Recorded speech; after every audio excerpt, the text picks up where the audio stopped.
ഇഡ്ഡലി പാത്രം ഉപയോഗിക്കുന്ന ആരെങ്കിലും ഉണ്ടെങ്കിൽ ഒന്ന് കമൻറ്റ് ചെയ്യണേ. സത്യം പറ, നിങ്ങൾക്ക് ഈ ഒരു പാത്രം ഇഷ്ടമാണോ? എനിക്ക് ഒട്ടും ഇഷ്ടമില്ല കേട്ടോ.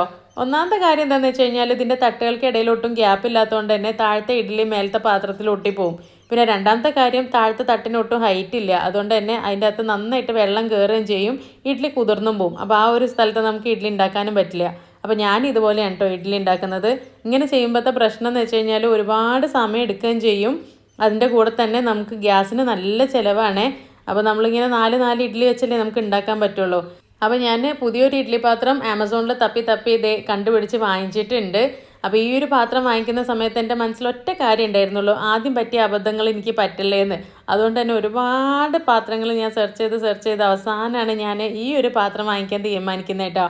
ഇത് വാങ്ങിക്കുന്ന സമയത്ത് എനിക്കൊരു സംശയം ഉണ്ടായിരുന്നു, ഇത്രയും വലിയ ഇഡ്ഡലി പാത്രത്തിൻ്റെ ആവശ്യം എനിക്കുണ്ടോയെന്ന്.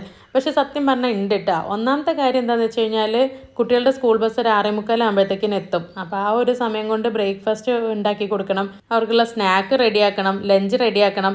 അപ്പോൾ സാധാരണ രാവിലത്തെ തന്നെയാണ് ഉച്ചയ്ക്ക് ലഞ്ചായിട്ടും കൊണ്ടുപോകുന്നത്. പിന്നെ അതുപോലെ തന്നെ 8 മണിയാകുമ്പോഴത്തേക്കിന് ഹസ്ബൻഡിന് പോകണം. അപ്പോൾ പുള്ളിക്കുള്ള കാര്യങ്ങളെല്ലാം റെഡിയാക്കണം. അപ്പോൾ ഞാൻ വിചാരിച്ചു ഇത് വാങ്ങിക്കുകയാണെന്നുണ്ടെങ്കിൽ എൻ്റെ ഒട്ടുമുക്കാലും പ്രശ്നങ്ങൾ ഒറ്റയടിക്ക് തീരും. കാരണം ഇത്രയും ഇഡ്ഡലി നമുക്ക് ഒരുമിച്ച് ഉണ്ടാക്കാവുന്നതുകൊണ്ട് തന്നെ അവർക്കുള്ള ബ്രേക്ക്ഫാസ്റ്റിനും ലഞ്ചിനുള്ള ഇഡ്ഡലി ഒറ്റയടിക്ക് അങ്ങ് ആയി കിട്ടും. പിന്നെ സ്നാക്കിൻ്റെ കാര്യം നോക്കിയാൽ മതിയല്ലോ.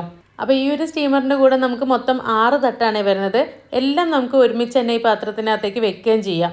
അപ്പോൾ ഇതിൽ 3 തട്ട് നോർമൽ ഇഡ്ഡലിയുടെയാണ്, 2 എണ്ണം ചെറിയ ഇഡ്ഡലിയുടെയാണ്. അതുപോലെ തന്നെ ഒരെണ്ണം വട്ടത്തിലുള്ള തട്ടിഡ്ഡലി ഉണ്ടാക്കാം, അല്ലെങ്കിൽ നമുക്ക് അതിൻ്റെ അകത്ത് മോമോസൊക്കെ കുക്ക് ചെയ്യാം, വെജിറ്റബിൾസ് കുക്ക് ചെയ്യാം, അതല്ലെങ്കിൽ ഇടിയപ്പം ഉണ്ടാക്കാം. അങ്ങനെയുള്ളൊരു തട്ടും കൂടെ വരുന്നുണ്ട് കേട്ടോ. ഈ ഒരു ഇഡ്ഡലി സ്റ്റീമറിൻ്റെ മെറ്റീരിയൽ എന്ന് പറഞ്ഞു കഴിഞ്ഞാൽ നല്ല സ്റ്റെയിൻലെസ് സ്റ്റീൽ മെറ്റീരിയലാണ് കേട്ടോ. നല്ല ക്വാളിറ്റി ഉള്ള സ്റ്റീലാണ്, നല്ല വെയിറ്റും ഉണ്ട്, അതുപോലെ തന്നെ അത്യാവശ്യം നല്ല തിക്നെസ്സും ഉണ്ട്.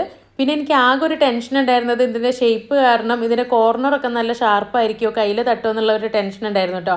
പക്ഷേ ഇത് വന്ന സമയത്ത് നോക്കുമ്പം ഒരു കുഴപ്പമില്ല, അതിൻ്റെ കോർണറൊക്കെ നല്ല റൗണ്ട് ചെയ്ത് വെച്ചിട്ടുണ്ട്.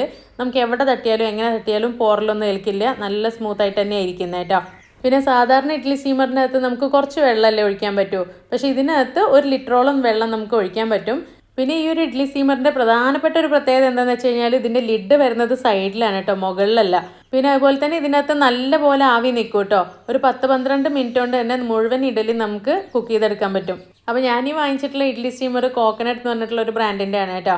അപ്പോൾ അവരുടെ സൈറ്റിൽ നോക്കിക്കഴിഞ്ഞാൽ ഇതല്ല ഒരുപാട് ടൈപ്പിലുള്ള സ്റ്റീമറുകളുണ്ട്. അതല്ലാതെ നമുക്ക് കുക്ക് ചെയ്യാനുള്ളതും പിന്നെ സെർവ് ചെയ്യാനുള്ളതായിട്ടുള്ളതും അങ്ങനെയുള്ള ഒരുപാട് പ്രോഡക്ട്സിൻ്റെ വലിയൊരു കളക്ഷൻ തന്നെ ഉണ്ട്.